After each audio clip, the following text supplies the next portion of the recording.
When I was a child, advertisements were the best. Advertisements were those things that were on TV that had really cool toys that I could go up to my parents and say, I really want this, and see if I got it. And half the time I did, half the time I didn't. But on a more serious note, advertising aimed at children is a very common advertising technique in the advertising world. However, it doesn't just encourage children to want the new toys. It also encourages bad habits and ideas within children that stick with them as they grow older. After researching this topic on advertising aimed at children, I've discovered more about the impact advertising can have, which has made me more credible on this topic. Not only this, but I've been a child once in my life, so I have that experience of advertising aimed at me when I was a child.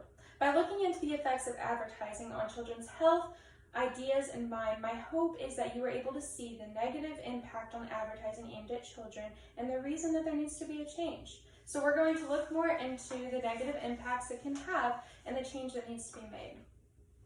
Children-aimed advertising has an impact both on the characteristics of families and children. So according to Advertising to Children and Parental Buying Behavior in the Municipality of Jejeva, a study in this article revealed that early exposure to the TV is actually associated with more violent behavior because of these violent advertisements that come on.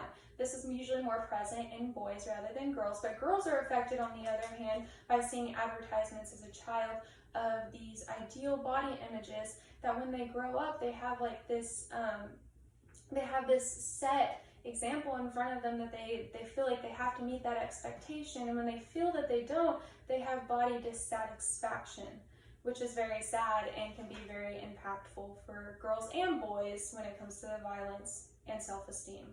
So, but advertisements don't just affect children, they also affect parents because parents are easily persuaded by children, according to this article. They have a huge impact, children have a huge impact on what parents are buying, and if they're buying them these violent video games, tugging their parents into buying them these violent video games, or buying them unhealthy food that is on commercials and ads, then this can be very harmful for the parents and the children that are going to develop these bad habits. So these studies show in various ways how both a child and family's lifestyle can be affected by advertisements, and this definitely needs to be noted because it's impacted everyone I'm talking to and can impact in the future.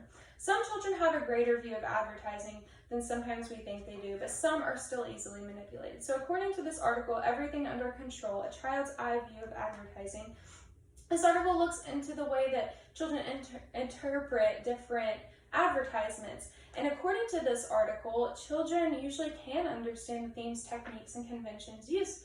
And so this seems like a little bit of a counter of what I'm saying, because if they understand it, then they can't be manipulated by advertising.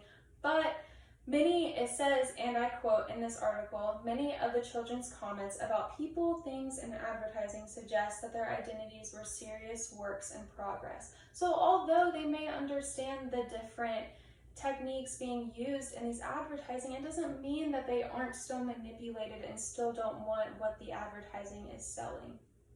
So it's important to know how children view advertising, because this ultimately impacts the effect it has on the child. Third, food advertising has a negative effect on what children are consuming. So according to the article, Fantasy and Food Advertising Targeted at Children watch 25,600 advertisements, and 22% of them are for food. 82% of those use a fantasy appeal, which a fantasy appeal is appealing to their imagination, which children love imagination, and they're not able to separate imagination and this fantasy appeal from the product, so it makes it more appealing for them to just have it. There are three major themes throughout this study that they did on food advertising. First of all, there are positive reactions, of course, from the children to the fantasy appeals because they love using their imagination. Secondly, children focus mainly on plot and action because they just are interested in all that's going on in the commercial, but they still connect these two with the product. Thirdly, some children understand the advertising intent while some don't, as talked about before, but either way, they're going to find the product appealing most likely. So food is a major issue, and that's why this is very important, because around the world there are just different preservatives and chemicals in our food, and it's important that these children are developing these bad habits of eating sugary foods that's advertised, and the sugary drinks, and all these unhealthy foods that these advertisements are giving to these children. So we've talked about the advertisements that can harm children in many different ways. We've talked about how they can cause violence in kids, they can cause low self-esteem, unhealthy food intake, they can cause a higher increase in parental buying, and much, much more. So this is important to see how it can impact these individuals and these children in the future. So now it's time for us to make a change. It's time to prevent this. It's time to monitor what our children are watching. But it's up to you to believe what you will on this matter. But I hope what I have said and the information I've given enlightens you on the matter of children advertising, and can help make a change so that children aren't being manipulated by this use of media. Thank you.